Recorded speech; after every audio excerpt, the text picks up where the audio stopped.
और फिर निवेदन करेंगे। शंकर जी के मंदिर में जाओ ना, शिव जी के मंदिर में अगर जाओ या शंकर जी के शिवालय में जाओ या एक लोटा जल समर्पित करने के लिए जाओ, तो वहाँ जाने से पहले अपने भीतर भाव उत्पन्न, कौन सा भाव उत्पन्न करना है कि मुझे, मैं अपने घर से जल लेकर जा रही हूँ, मैं अपने घर से पानी लेकर जा रही हूँ, मैं अपने घर से जल लेकर जा रही हूँ और वहाँ मैं भगवान देवादित्य महादेव को जल समर्पित करूँगी, शिव जी को जल चढ़ाऊँगी, मंदिर में झाड़ू लगाऊँगी, पंखा लगाऊँगी और भगवान देवादित्य महादेव का श्रृंगार करूँगी। हाँ, यदि मार्ग में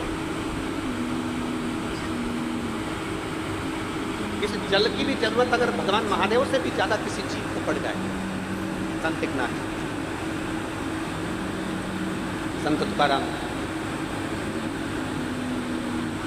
जिन्होंने प्रेरणा दी, त्रिवेणी का जल लेकर रामेश्वरम के लिए जाते हैं और बीच मार्ग में एक जीव गर्मी के कारण रोड पर पड़ा हुआ था। संत एकनाथ जी, संत तुकाराम जी उस जल को भगवान उस जीव को पिला देते। साथ वालों ने कहा तुम ये कावड़ लेकर जा रहे हो, साथ वालों ने कहा ये जल लेकर जा रहे हो, तुम्हें त्रिवेणी का जल शंकर भगवान को रामेश्वर में चढ़ाना था और तुम ये बीच में सारा जल तुमने इसको पिला दिया। तो इतने में संत एकनाथ तुकाराम जी महाराज बड़े भाव से बचे हैं कि देखो वो भी महादेव है और ये भी महादेव है, अगर महादेव को यहाँ लेना है तो वो जल को स्वीकार।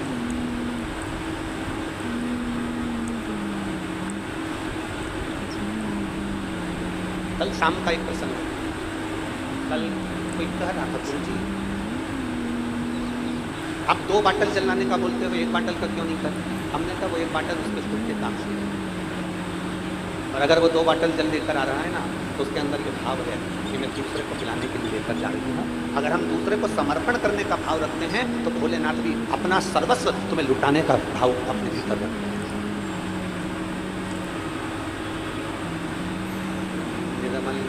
मन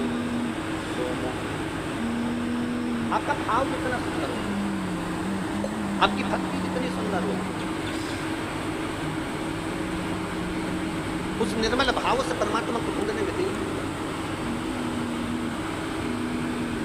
निंदा से दूर हो जाओ, चुगली से दूर हो जाओ, बेकार कर्म से दूर हो जाओ। एक बड़ा सुंदर संवाद आता है।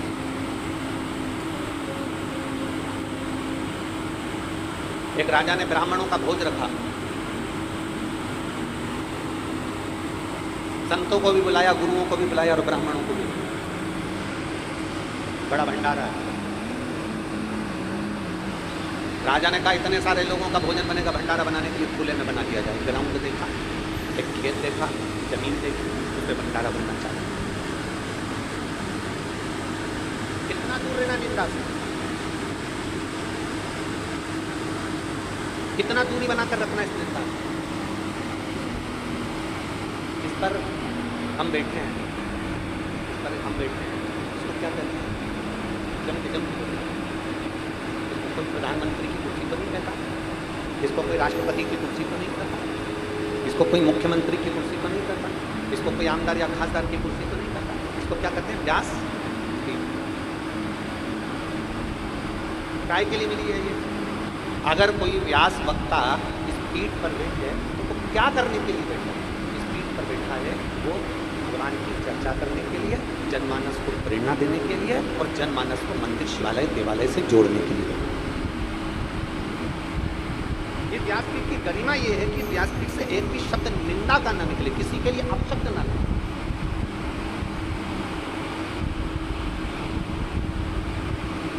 और मेरी परतवाड़ा की जीजियों, आपसे कहना चाहेंगे, निवेदन करना चाहेंगे कि इस व्यासपीठ पर देवादिदेव महादेव की कृपा से जब भी आते हैं तो माता सरस्वती से लेकर आते हैं, माँ ऐसी कृपा करना इस कंठ से कोई ऐसी वाणी ना निकल आना कि किसी को किसी को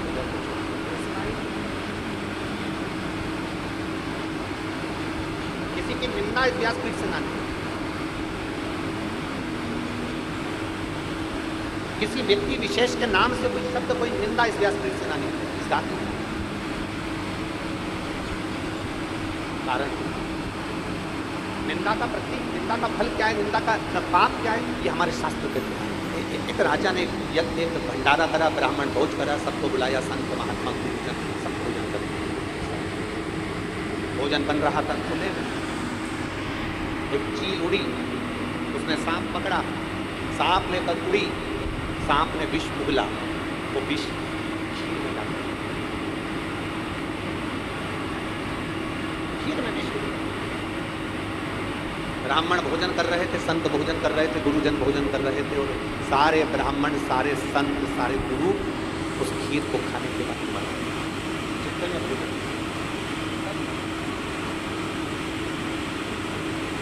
धर्मराज के यहाँ सभा में चित्रगुप्त महाराज बैठे।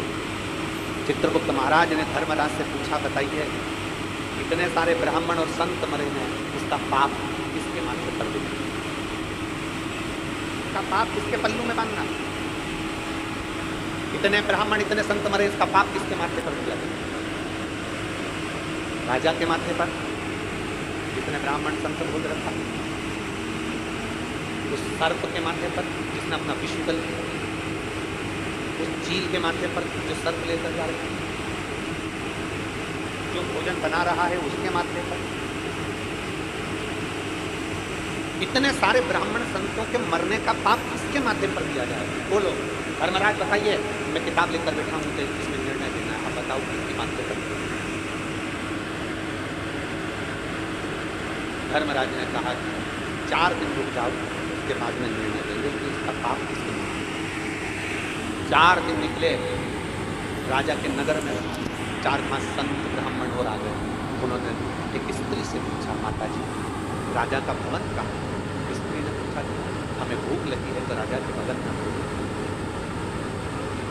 स्त्री ने कहा, बाबा सामने राजा का भवन है, परंतु हमारे यहाँ का राजा ऐसा है कि भोजन में जहर मिलवाकर ब्राह्मण संतों को मार डालता है।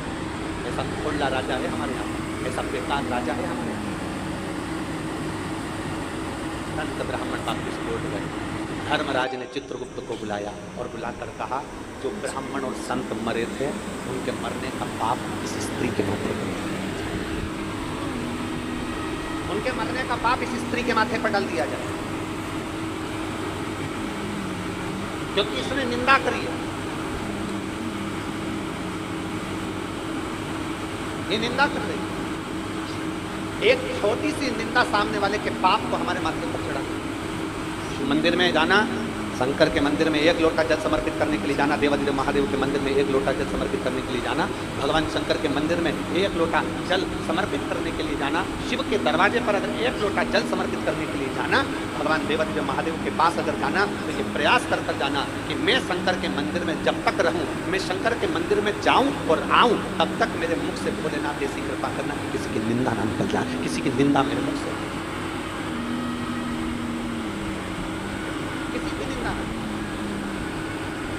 बन सके तो हमसे भजन बने। आप अपने घर से लोटा भरकर जब जल लेकर निकलो ना, तो जल लेकर निकलो तो मुख से श्री शिवा नमस्तु, श्री शिवा नमस्तु, श्री शिवा नमस्तु। जब आप निकले अपने घर से, भगवान का मंत्र जाप करते हुए चले, श्री शिवाय नमस्तुभ्यम बोलते हुए चले, पंचाक्षर मंत्र नमः शिवाय बोलते हुए चलिए, षडाक्षर मंत्र ओम नमः शिवाय बोलते हुए चलिए, भगवान का भजन गुनगुनाते हुए चलिए। ये मत सोचना कि कौन हमको देख रहा, कौन हमको नहीं देख रहा। आपकी चित्तवृत्ति को आप जितना शंकर से जोड़कर चलोगे, उतने आपकी जिंदगी की एक आनंद उत्पन्न होगा, अपने जीवन का एक सुख उत्पन्न होगा।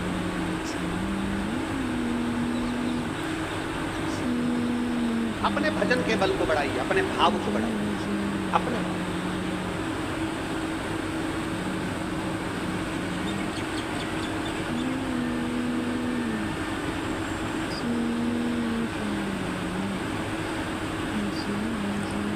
कल हमने हमारे साथ में माननीय प्रकाश जी के साले जी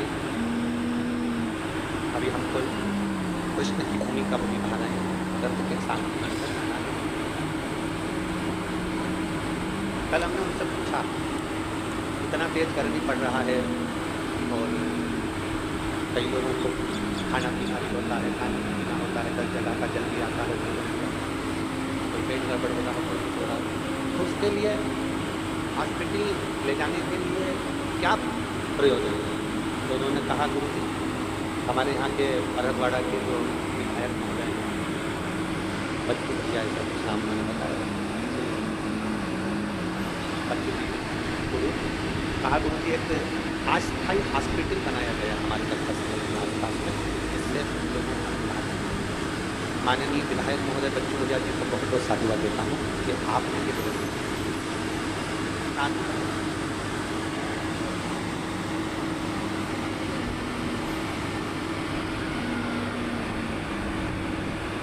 बताया कि कुछ बसें भी चलवाई जिससे निःशुल्क लोग जाना आना कर बहुत सारी बात। एक विधायक होने पर ऐसा निर्मल भाव अगर आपके अंदर शंकर जी के प्रति है तो ये शिव की ही कृपा है और आपके माता पिता की।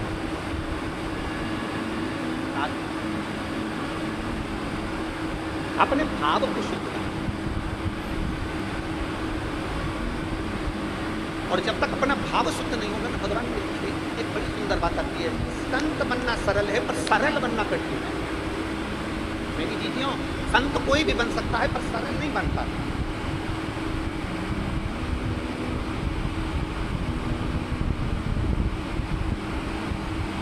ये कंठी काई के लिए पहनते तुलसी, नम के बोलो जरा, गले में तुलसी की कंठी काई के लिए पहनते, गले में रुद्राक्ष काई के लिए पहनते,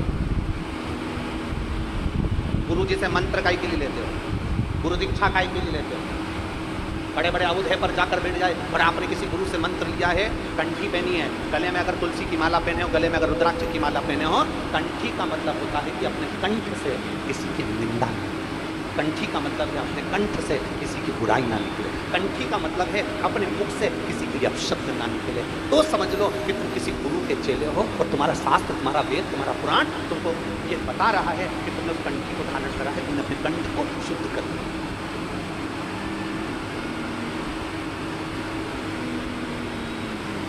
कंठी का मतलब केवल ये नहीं है कि हमने दिखावा कर दिया कि हमने गुरु का मंत्र ले लिया। कंठी का मतलब ये नहीं है कि हमने दिखावा कर लिया और हम उस गुरु के चेले हो गए ना। कंठी लेने का मतलब है कि कंठ से किसी के शब्द ना निकले, कंठ से कोई खाली नहीं पाए।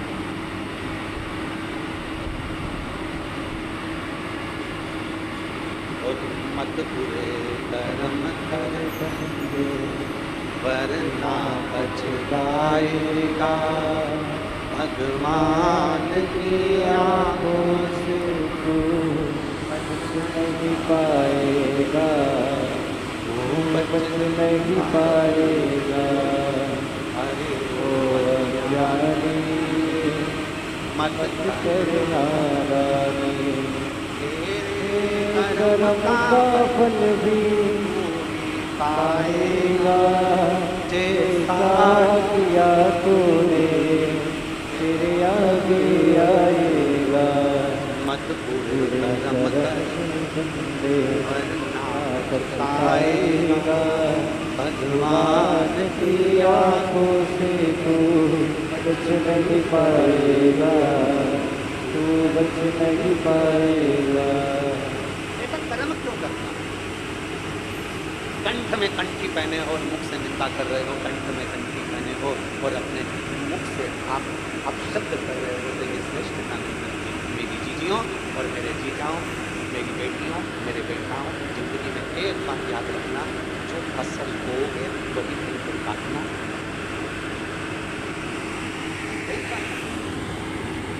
मंदिर काहे के लिए जाते हो? जम के बोलो जरा जल्दी से, मंदिर काहे के लिए जाते हो? भगवान को अपना टुकड़ा सुनाने के लिए, भगवान से मांगने के लिए। चलो अच्छा, इसको अपन बाद में सुनेंगे। पहले ये बताओ, जमीन किस किस के यहाँ पर? खेती, खेती किस किस के पास में? हाथ उठा जरा। जमीन किस किस के पास? चलो साधु का भगवान आपकी और 2-4-6 बीघा और आगे बढ़ा। बहुत अच्छी फसल हुई, शायद इधर फसल को पीक के बहुत अच्छी पीक, बहुत अच्छी फसल, ढेर सारी फसल हुई, ढेर सारी पीक। उस फसल को कहाँ लेकर जाते हो? अपने पास में जो बहुत सारी हो जाती है, मंडी। कहाँ ले जाते हो? मंडी। पीक बहुत अच्छी हुई, फसल बहुत सारी हुई, गेहूं बहुत हो गया, धान बहुत हो गया, सोयाबीन बहुत हो गया, कपास बहुत हो गया। जब फसल बहुत सारी हो गई तो हम इसको कहाँ लेकर गए? जम के बोलो, सब बोलो, कहाँ लेकर गए इसको? मंडी में लेकर गए। मंडी में ले जाकर हमने गाड़ी को गाड़ी ढूंढेगा, हमने गाड़ी को खा लिया।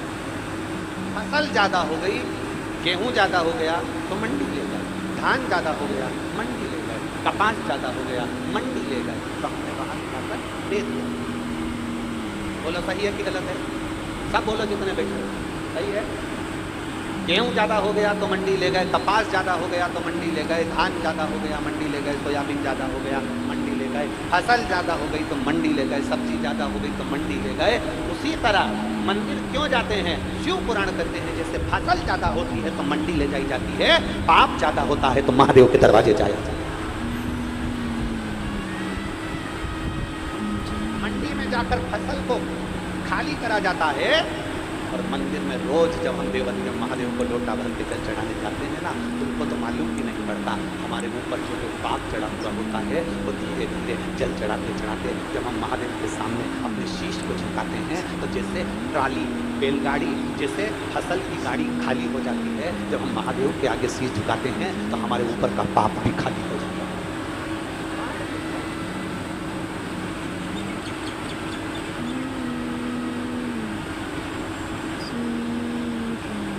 फसल ज्यादा हो गई हम उसको मंडी ले गए, कपास ज्यादा हो गया मंडी ले गए, सोयाबीन ज्यादा हो गया मंडी ले गए, गेहूं ज्यादा हो गया मंडी ले गए।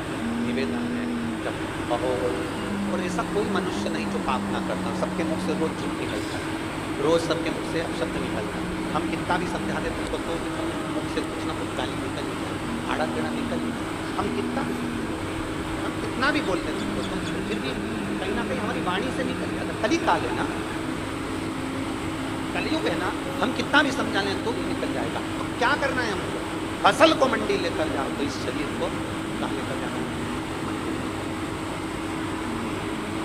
फसल मंडी में जाती है, वहाँ खाली हो जाती है। ये शरीर जब देवरिया महादेव के उस मंदिर में, उस देवालय में, शिवालय में जब जाता है तो ये पाप भी हमारा खाली हो जाता है।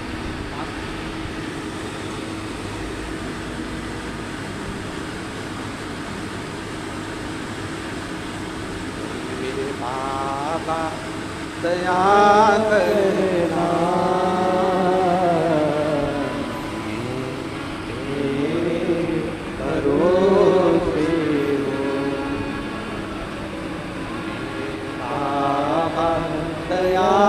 करना तेरे भरोसे, ना घर के भरोसे हो, ना परिवार के भरोसे हो, ना घर के भरोसे हो, ना परिवार के भरोसे हो। मेरे बाबा दया करना, तेरे भरोसे हो। भोले बाबा दया करना, तेरे भरोसे हो। हम के भरोसे, हम परमात्मा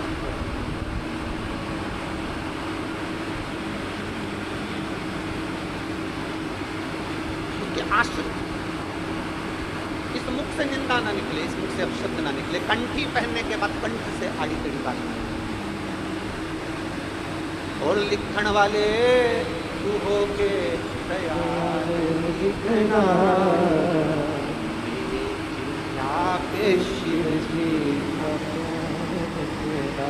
मेरी इस जिह्वा पर, मेरी इस वाणी पर भगवान का नाम लिखना, अपशब्द ना लिखना।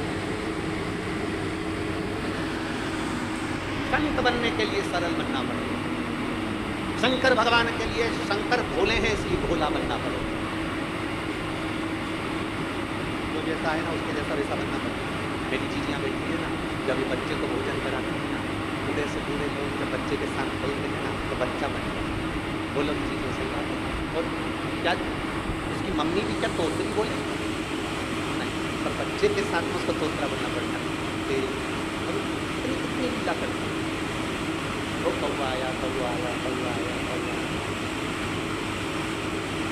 बच्चे को डराती थी, बच्चा अगर एकदम करता है बाबा आया।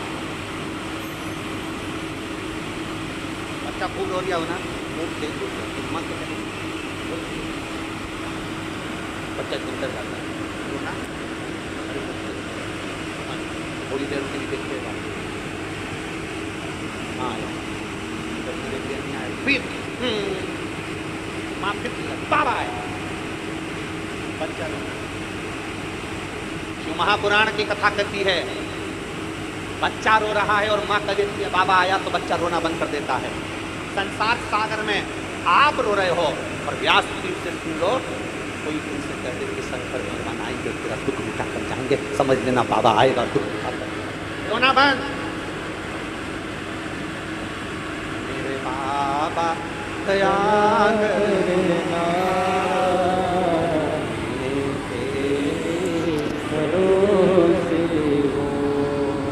बाबा दया करना,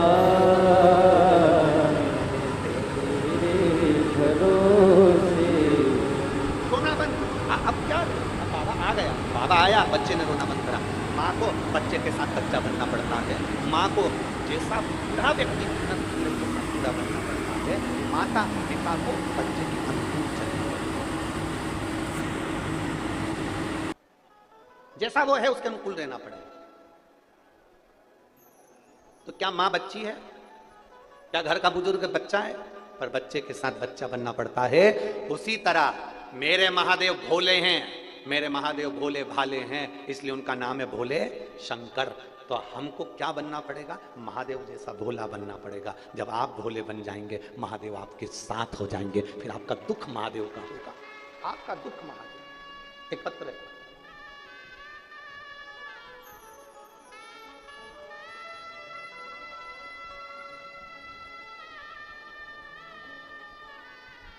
प्रतिभा सतीश मसूरकार, मैं हीवरखेड़ तहसील तेल्हारा जिला अकोला की हूँ। मेरा मोबाइल नंबर ये है, कहीं बैठी हो तो हाथ हिला सकती है, अगर कहीं बैठी हो। अच्छा आप है, श्री शिवाय नमस्ते, आ जाओ एक बेलपत्र ले जाना।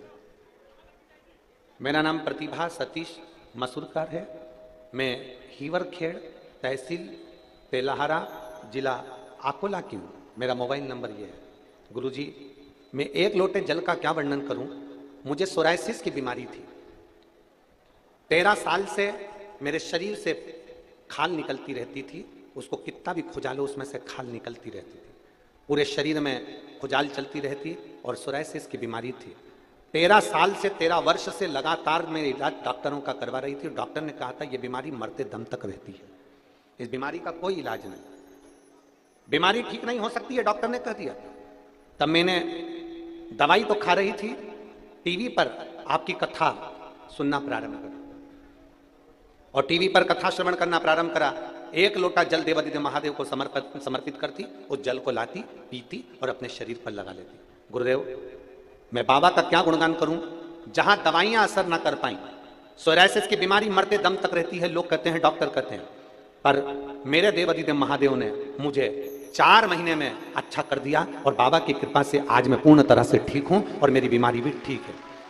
ये शिव तत्व, अब शरीर में मुझे वो बीमारी नहीं रही। शिव तत्वता शंकर वो घड़ी। एक माने एक लाइन लिखी है, देखो,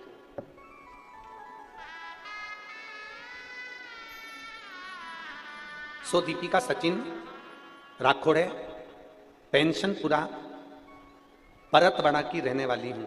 मेरा मोबाइल नंबर यह, कहीं बैठी है तो हाथ हिला सकती है, अगर कहीं बैठी हो। सो दीपिका सचिन राखोड़े, पेंशनपुरा परतवाड़ा की रहने वाली हूँ, कहीं बैठी हो तो हाथ हिला सकती है।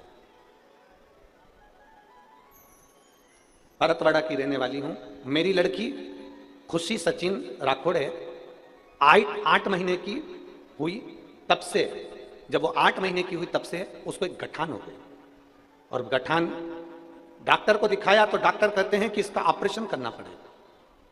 अब डॉक्टर सोनोग्राफी करवाए, जांच करवाई, जांच करने के बाद उसको ऑपरेशन का कह दिया।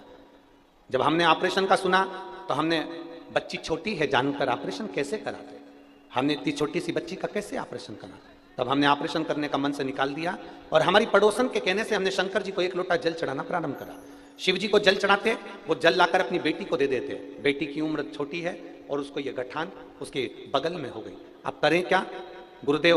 2.5 महीने तक हमने उस बच्ची को शंकर जी पे चढ़े हुए जल को पिलाते रहे और एक दिन उस बच्ची के जो गठान थी वो अपने आप फूट गई और फूटते से ही उसकी गांठ में जो सामान था वो सब बाहर निकल गया और डॉक्टर के पास हम लेकर भागे तो डॉक्टर ने कहा ये तो कोई चमत्कार ही है जो तुम्हारी बेटी बिना ऑपरेशन के ठीक हो गई। ये शिव तत्व। सो दीपिका सचिन राठौड़े, पेंशनपुरा परतवाड़ा की रहने वाली हूं। मेरा नंबर ये है, कहीं बैठी हो तो हाथ हिला सकते। आजा बेटा।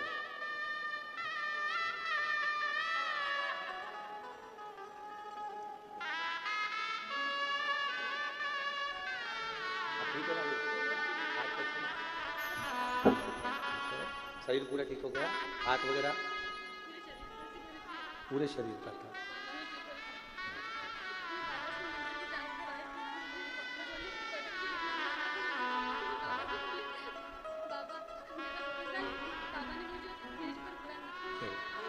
अब ठीक है ना बेटा?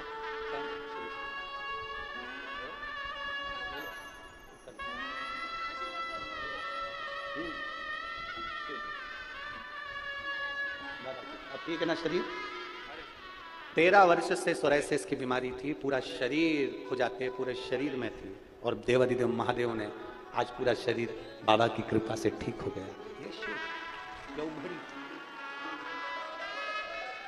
और खाली ना जाता कोई दर से तुम्हारे, खाली न जाता कोई दर से तुम्हारे, मैं भी खड़ी हो नंदी बागे पसारे, अपने हृदय से लगा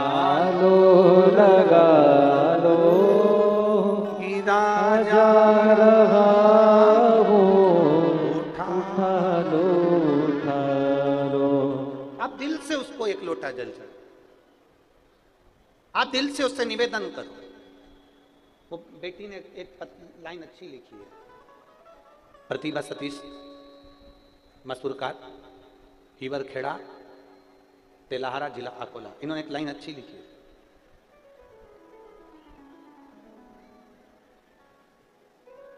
मैं शिव जी के मंदिर में जाकर कहती थी कि बाबा मेरे भरोसे को टूटने मत देना।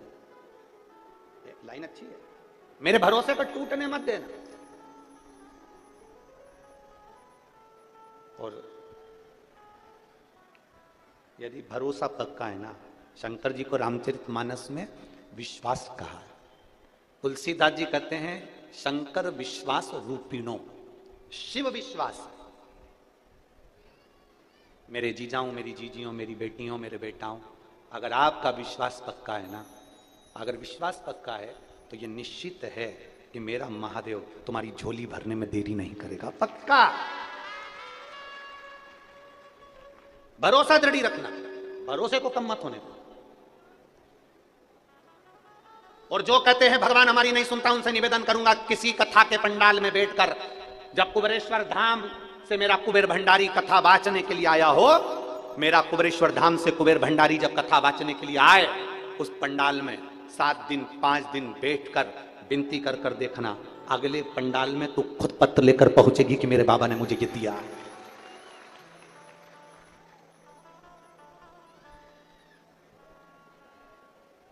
उससे विनय करिए। अपने भीतर हम बहुत सारे वो जैसे कचरे की गाड़ी होती है, तो कचरे की गाड़ी में अगर कचरा भरा रहे तो कचरा सड़ता है, उससे गाड़ी भी जम के बोलो सड़ती है। अनाज की गाड़ी में अनाज भरा रहे तो अनाज सड़ जाता, अनाज सड़ा तो नीचे से गाड़ी सड़ जाती। आपने जो अपने अंदर भर कर रखा है वो हमारे शरीर को सड़ा रहा है। आपने कपट भर के रखा है तो कपट हमारे शरीर को सड़ा रहा है। हाँ, आपने गंदे विचार भर कर रखे हैं तो गंदे विचार हमको सड़ा रहा है। अहंकार भर के रखा है तो अहंकार हमको सड़ा रहा है।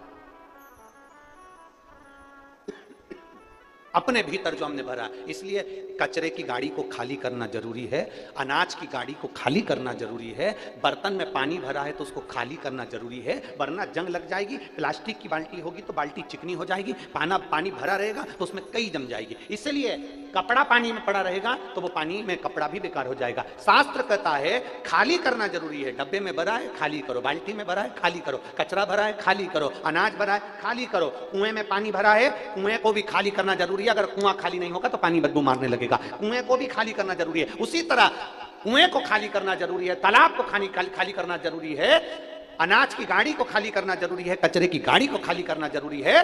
तो ये एक बात याद रखना, अपने दिल को भी महादेव के सामने कहकर खाली करना जरूरी है। खाली करो।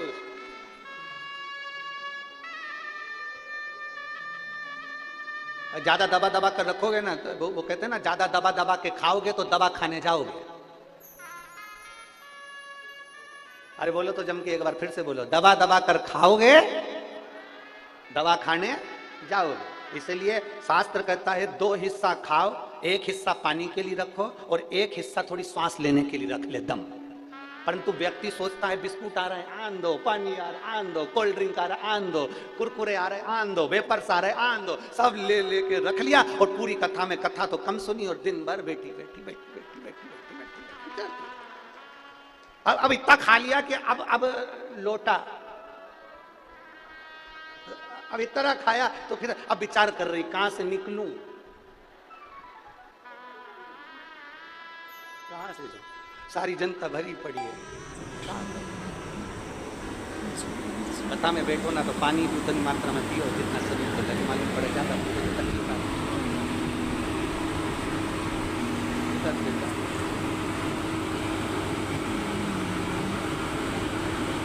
जो दबा दबा कर खाता है वही दवा खाने जाता है। इसलिए भीतर अपने अहंकार को इतना मत कर दो, काम को इतना मत कर दो, लोभ तृष्णा आसक्ति को इतना मत भर दो। दबा के भरोगे ना तो फिर दबा जा सकते। अंदर इतना भर लिया, उसने मेरे को ये बोल दिया, रखते गए रखते गए रखते गए, उसने ऐसा कर दिया, रखते गए रखते गए रखते गए भीतर। एक उत्तर प्रदेश में एक महादेव का मंदिर है, गंगा नदी के तट।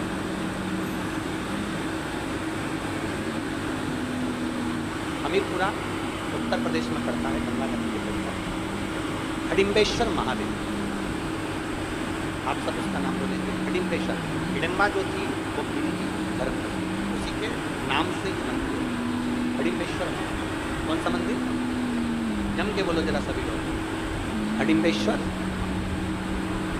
हमीरपुरा उत्तर प्रदेश, गंगा नदी के तट पर ये मंदिर। कौन ने निर्माण किया, कौन ने बनाया? अगर हमारे शास्त्रों को उठाकर देखा जाए तो उसमें वर्णन आता है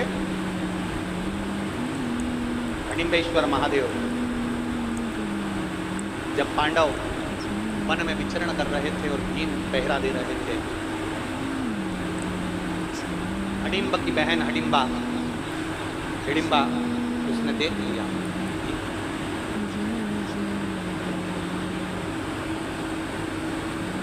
पेड़ पर चढ़ के भीम को देखा।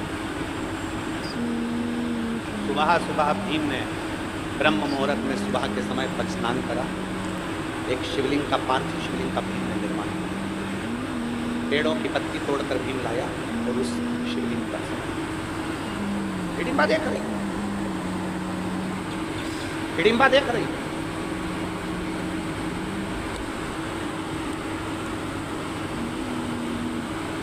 हमीरपुरा उत्तर प्रदेश में हिडिंबेश्वर महादेव गंगा नदी के तट पर, जो उत्तर प्रदेश के रहवासी हैं वो दर्शन करते होंगे। हिडिंबा देख रही है, भीम ने ब्रह्म मुहूर्त में एक शिवलिंग का निर्माण करा, पार्थिव शिवलिंग का निर्माण करा, वृक्ष की पत्ती तोड़कर लाया और भगवान शंकर को चढ़ा दिया। हाथ जोड़ के बैठ गए। हिडिंबा राक्षस, उसकी वृत्ति अच्छी नहीं थी, उसका विचार अच्छा नहीं था। वो तो भीम को खाने को आई थी, वो भीम को मारने के लिए आई थी, पांडवों के प्राण लेने के लिए आई थी, प्राण ग्रहण करने के लिए, प्राणों को नोचने के लिए आई थी, वो समाप्त करने के लिए आई थी। और वो हिडिंबा बैठ गई पेड़ पर, वृक्ष पर, भीम को देखती रही। एक दिन निकल गया, भीम को देखती रही। 2 दिन निकल गया, भीम को देखती रही। रहा नहीं,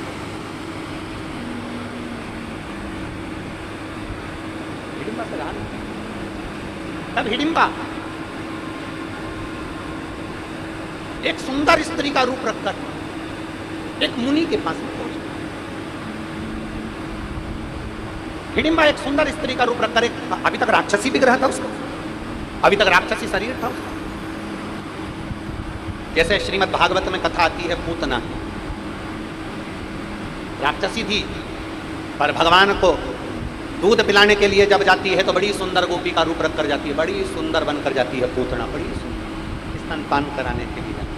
उसका नाम था पूतना, जो घर में पूत ना रहने थे उसका नाम था। बड़ी अति रमणीय बनकर पूतना चली जाती है भगवान कृष्ण के सम्मुख में। यशोदा जी ने पूछा तुम कौन हो? पूतना कहती है मैं ब्रज की गोपी हूं। क्यों आई हो? जब लाला का जन्म हुआ तो बधाई लेने नहीं आई थी, इसलिए आज बधाई लेने के लिए। अच्छा, हाँ। शंकर भगवान आए थे, यशोदा जी ने लाला को शिव जी की गोद में नहीं दिया। उतना सुंदर रूप रखकर आई तो लाला को गोदी में दे दिया और यशोदा जी ने कहा बहन तू इसको संभाल, मैं तेरे लिए बधाई लेकर आया। भगवान कृष्ण ने सुन लिया था कि इसने मुझे पूतना को बहन बोला है, तो मेरी मैया यशोदा की ये बहन है तो मेरी मासी है। अब भगवान कृष्ण को क्या मालूम था कि ये मासी नहीं गले की फांसी है, तो क्या मालूम। अब क्या करा भगवान कृष्ण ने, जब ये हिडिंबा का चरित्र चल रहा है उसमें अपन समझे जरा पूतना का चरित्र। पूतना ने क्या करा, भगवान कृष्ण को दूध पिलाना प्रारंभ करा, क्योंकि विष स्तनों में विष लगाकर लेकर आई थी, दूध पिलाना प्रारंभ करा। और भगवान भी बड़े चतुर, भगवान भी बड़े चतुर, और भगवान ने पूतना के दूध को पीना प्रारंभ करा। पूतना जब तक दूध दे रही थी, स्तनपान करा रही थी, तब तक भगवान ने पिया, और दूध के बाद में जब पूतना ने विष देना चालू करा तब भगवान ने पूतना के प्राणों को। अब भागवत में एक संवाद बड़ा विचित्र आता है कि भगवान ने पूतना का स्तनपान क्यों, मैया यशोदा का स्तनपान करना था तो पूतना का क्यों किया? भगवान कृष्ण ने पूतना के दूध को क्यों पिया, स्तनपान क्यों करा? श्रीमद् भागवत में श्रीमद् वल्लभाचार्य जी सुबोधनी के अंदर वर्णन करते हैं कि ये पूतना सारे ब्रज के बच्चों को स्तनपान कराती कराती आ रही थी। ये पूतना सारे ब्रज के बच्चों को स्तनपान कराती कराती आ रही थी। बच्चों के प्राण स्तनपान करने से छूट रहे थे, मर रहे थे, तो जितने बच्चों के प्राण छूटते थे वो मुख से छूटते थे दूध पीते पीते, तो प्राण पूतना के स्तन में भर चुके थे। सारे ब्रजवासियों के बच्चों के प्राण पूतना के स्तन में भरे हुए थे। तब भगवान कृष्ण ने विचार करा इसके स्तन में सारे ब्रज के बच्चों के प्राण भरे हैं, दूध पीऊंगा तो इन सभी प्राणों को मैं निकाल कर अपने उदर में रख लूंगा, क्योंकि ये ब्रजवासी के प्राण हैं और ब्रजवासी मुझे प्राणों से प्रिय हैं। भगवान कृष्ण ने पूतना के दूध को पीना प्रारंभ करा और पीते पीते सारे प्राण निकाल कर अपने पेट में रख लिए, उदर में रख लिए। अब उदर में वो प्राण रहे, छोटे छोटे ब्रजवासी के बच्चों के प्राण भगवान के पेट में रह गए। समय आया भगवान धेनु चराने के लिए जाते, उससे पहले भगवान जब बाल्यावस्था में थे तो भगवान ने मिट्टी को उठाकर खा ली।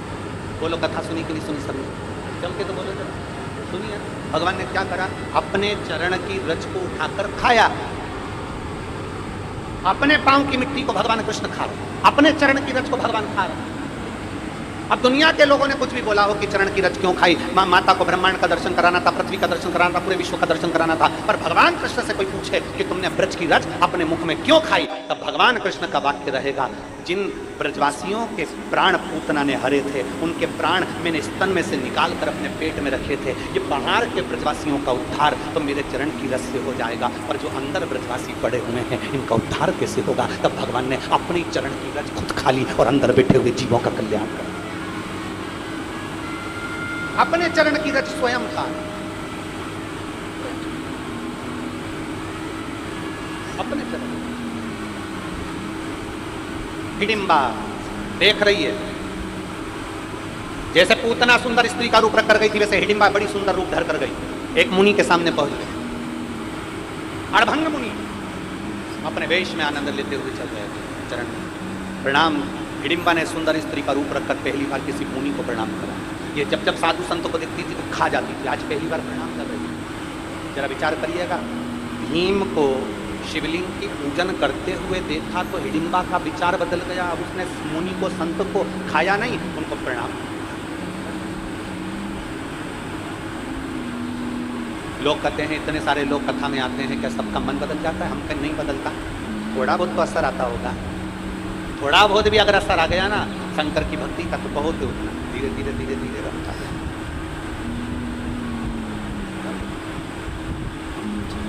महाराज अभी तक हिडिंबा ने मुनि को, संत को, साधु को, सन्यासी को पकड़ कर खाया था। आज पहली बार मुनिवर के हाथ में हाथ जोड़ रही है हिडिंबा, और हिडिंबा ने हाथ मुनिवर प्रणाम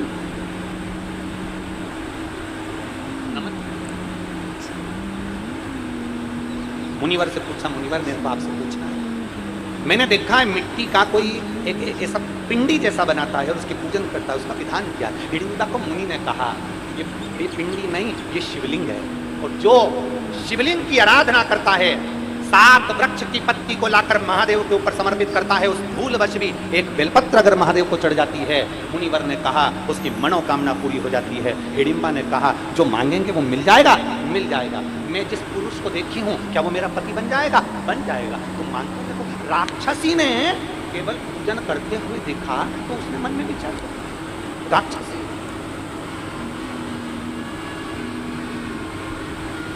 आपको अगर शंकर के मंदिर में जाता हुआ कोई देखे और मंदिर जाना चालू कर दे, समझ ले उसका कल्याण होने वाला है। आप शंकर की कथा में जा रहे हैं और कथा में जाते हुए, शिव महापुराण के महात्म में लिखा है, जब कोई नारी, पुरुष, बच्चा, बूढ़ा कोई भी शिव पुराण की कथा सुनकर जब वो अपने गांव में जाता है, तो गांव में जो उस मनुष्य का, उस पुरुष का मात्र दर्शन कर लेते हैं तो उनके पितृ भी पार उतर जाते हैं। इतना वर्णन शिव पुराण में, शिव महापुराण में लिखा है, श्री शिवाय, जम के बोले जरा, श्री शिवाय नमस्तुभ्यम, बोलने वाले के मुख का मात्र दर्शन कर ले तो 71 पीढ़ी में करे हुए सारे पाप छिन्न हो जाते हैं और जीव तीर्थों के दर्शन का फल पा लेता है। उसका मुख का दर्शन, उसके केवल मुखाग्रविंद का दर्शन।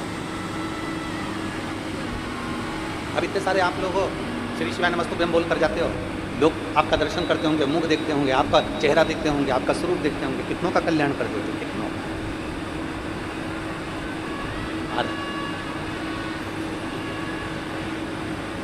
हिडिंबा ने मुनि से पूछा, जो हिडिंबा राक्षस प्रवृत्ति की, असुर प्रवृत्ति की थी जो हिडिंबा, वो पूछ रही, क्या भोलेनाथ जी से मांगो तो मिल जाता है? हाँ, हिडिंबा ने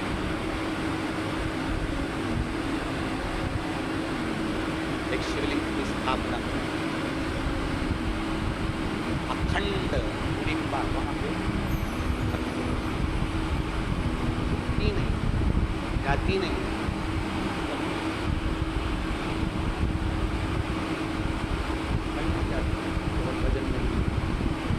हिडिंबा ने एक नियम बड़ा प्रबल बनाया, बेलपत्र को तो हिडिंबा पहचान नहीं, आसुरी प्रवृत्ति, राक्षस प्रवृत्ति,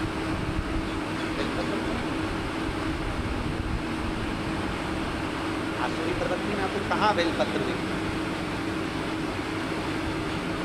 हमने पहले भी कथा में कहा, यदि आप शिव पुराण की कथा में पहुंचे हो, मंदिर तक पहुंचे हो, तो कहीं ना कहीं सुनते।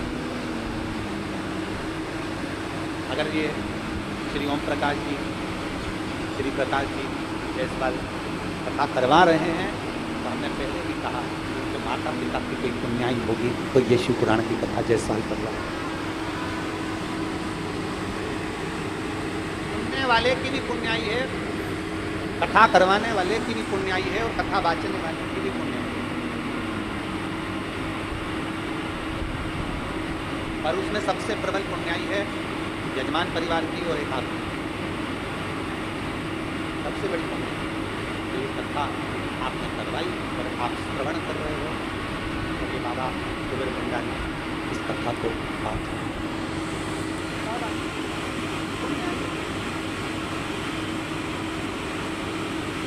बड़ा वालों जरा विचार करिएगा, बैसाख महीने में तुम लोग इतना दान करते, बोलो जम के बोलो, इतना पानी पिलाया तुमने, कितना लोगों को चाय पिलाई, वो सामने एक बड़ा स्टॉल लगा है जय झूलेलाल समिति, मैं उनको भी धन्यवाद देता हूँ।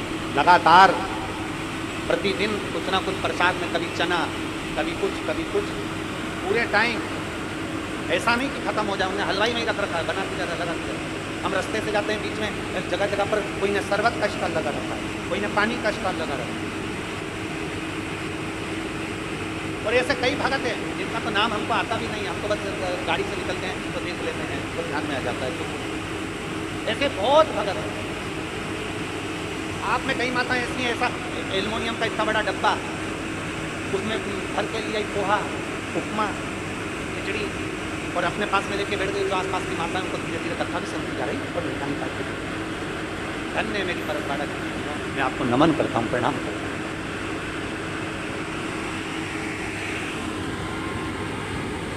और ये खाली नहीं रहेगा तुम्हारा, जो तुमने जो भंडार जुटाया है ना, लोगों को जो खिलाया है, लोगों को जो दिया है ना, ये खाली नहीं रहेगा।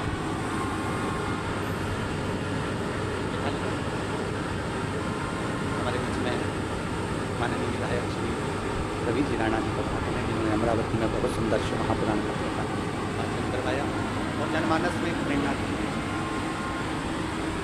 आपका दिया गया, आपका खिलाया गया खाली नहीं जाने वाला। ये पुण्य आपके साथ में, ये पुण्य आपका। हिडिंबा बैठ गई और हिडिंबा बैठकर भगवान शंकर के ऊपर बेलपत्र तो जानती नहीं थी, पत्तियां तोड़ कर लिया थी, पेड़ पौधों की वृक्षों की वो शिव ले चला।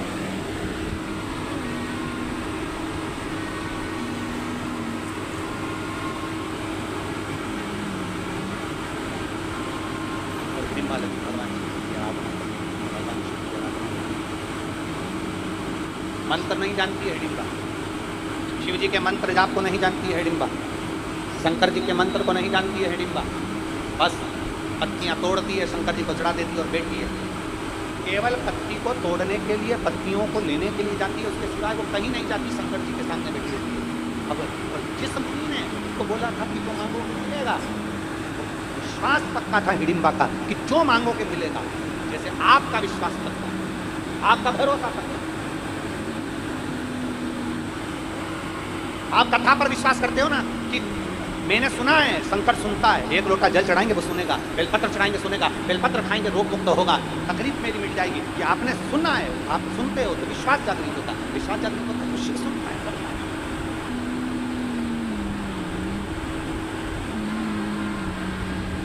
एक माँ ने तो अपने बच्चे का पत्र तो लिखा ही है, साथ में फोटो भी लगा के लिखा और बाकायदा फ्रेम में बढ़वा के गई और लिखा है बड़े मिश्रा जी और छोटे मिश्रा फ्रेम में। और उसने पत्र में लिखा है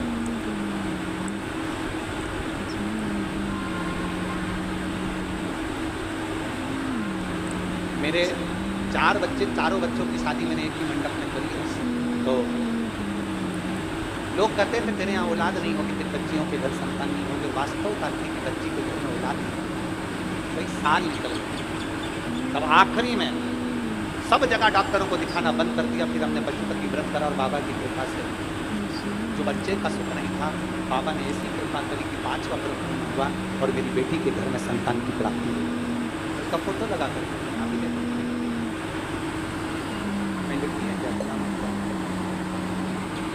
ललिता विनोद बड़े, मैं वाल्मीकि नगर जिला वाशिम की रहवासी, मेरा मोबाइल नंबर देते हैं। अच्छा नीचे को नहीं लाएगा, नहीं लाएगा। अच्छा तो नानी होगी,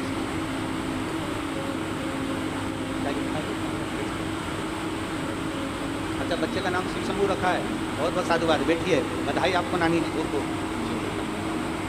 शिव तत्व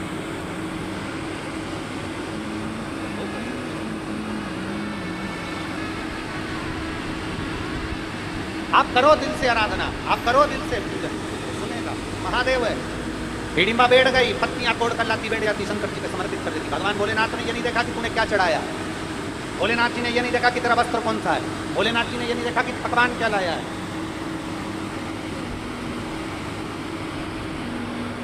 भगवान को कितने भोग लगते हैं? लोग लिखते हैं 56 भोग लगते हैं। कितने भोग लगते हैं? महादेव को नहीं, मेरे ठाकुर जी को, मेरे राम जी को, मेरे नारायण को, मेरे गणेश जी को, सबको कितने भोग लगते हैं? सब। शिव महापुराण की कथा में बाबा देवदेव महादेव माता पार्वती जी को बड़ा सुंदर एक उपदेश दे रहे हैं।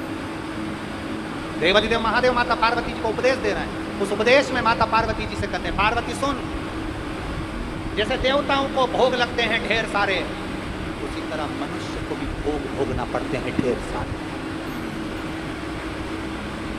इस मानव शरीर को भी भोग भोगना पड़ता है।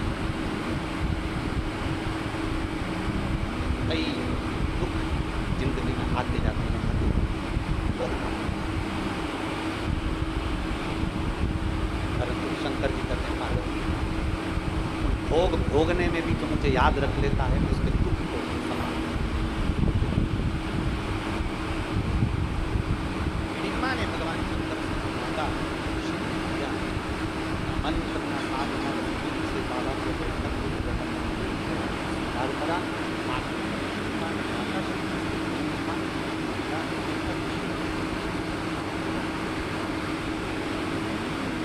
शिव के शरीर को कर्म करते हैं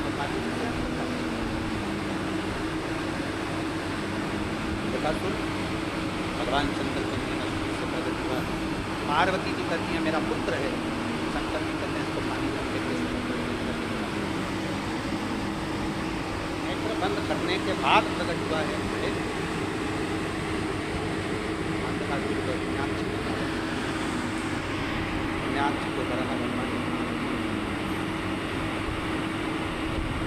बालक अंत का सुर बड़ा हो गया, सबका स्थापित हो गया। अब कल ब्रह्मा जी से वर मांगे, वर दीजिए मुझे। ब्रह्मदेव ने कहा क्या वर चाहिए? मैं कभी मरूं ना, ये हो नहीं सकता, मरना तो पड़ेगा, जीवन मिला है।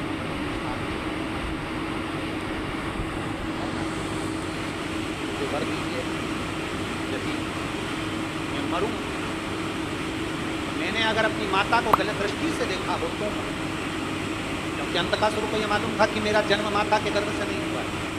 अंधकासुर को यह मालूम था कि मेरे कोई माता पिता नहीं है। अंधकासुर को यह मालूम था मेरी कोई माता है ही नहीं। और उसको यह नहीं मालूम था कि पार्वती ने उसे गोदी में लिया था तो माता को भाव से लिया था। ब्रह्मा जी ने कर दिया बात पहुंची थी, अंधकासुर को शादी करना है।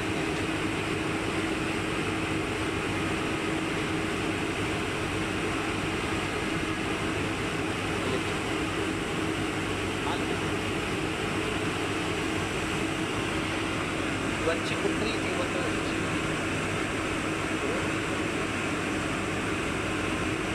जाओ शंकर भगवान की उस धर्म पत्नी को, पार्वती को मेरे लिए देखा। कोई जाने को तैयार नहीं हुआ। तब अंधकासुर जो माता पार्वती ने देखा, देखते से उनको लेने के लिए हाथ पकड़ने की चालू किया। पार्वती जी का क्रोध आ गया।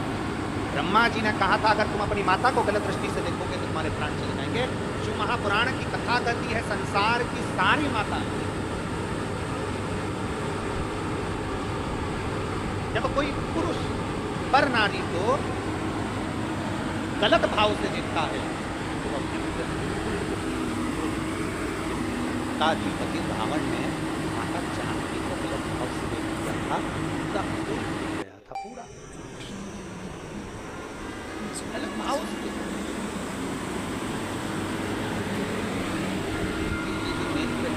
बड़ा रोग लगा है, बहुत बहुत भयंकर रोग है।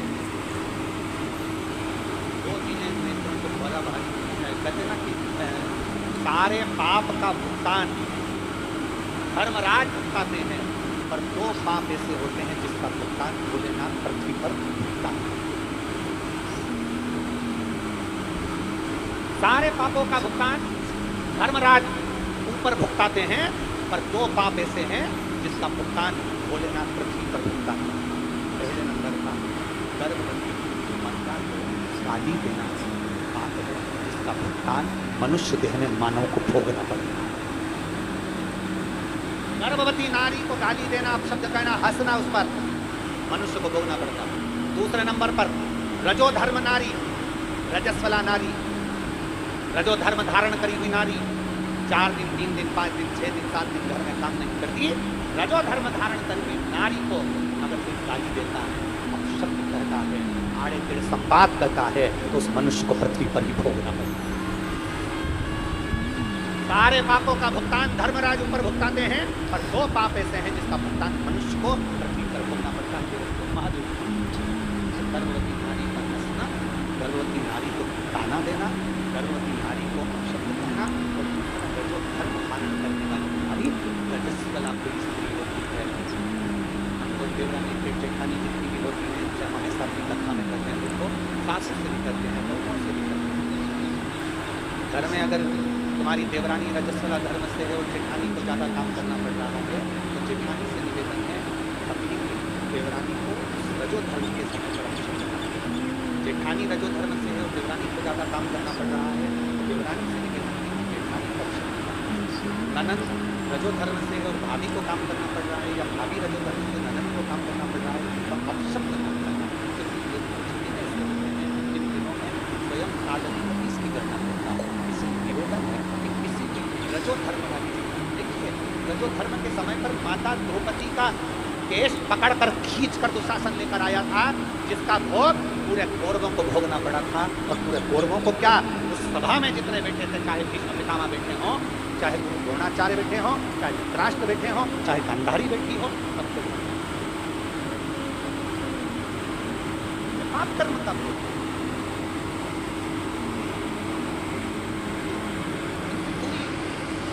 गर्भवती नारी है, ठीक है, उसको कष्ट है, ठीक है, वो अपना कष्ट कैसे से रही हो जाए। तरह का जब गर्भ चलने लगा, तब भगवान नारायण, भगवान कृष्ण उसके गर्भ में थे। और गर्भ में परीक्षा करी तो परीक्षा नाम हुआ। भगवान कृष्ण ने कहा था जिस नारी का गर्भ रहता उसकी रक्षा के लिए तुमने उसके गर्भ में डाल दिया। गर्भवती नारी के ऊपर उपहास करना या हंस देना या गाली दे देना या शब्द कर देना, कमेंट्स कर देना, ताने दे देना,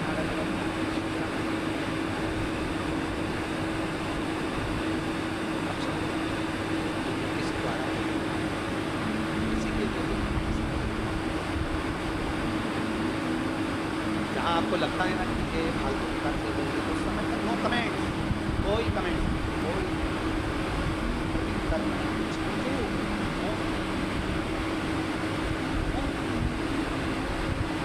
ये दुनिया का वो आभूषण है मौन, चुप रहना ही आनंद है। शिव कथा कह रहे अंतकासुर के प्राण भगवान शंकर ने काल भैरव को प्रकट कर समय आया, माता पार्वती जी ने शिव जी से विनय करी और भगवान गणेश जी के मंगल विवाह निवेदन है। कल कथा सुबह 9:30 बजे से 12:30 बजे तक रही। जिन्होंने 6 दिन 7 दिन की कथा ना सुनी हो, कहते हैं मेहमान जाते हैं घर के बच्चों को कुछ देकर जाते हैं। जो पुराण कहती है जब बाबा की कथा विराम देती है तो भोलेनाथ भंडार लुटा।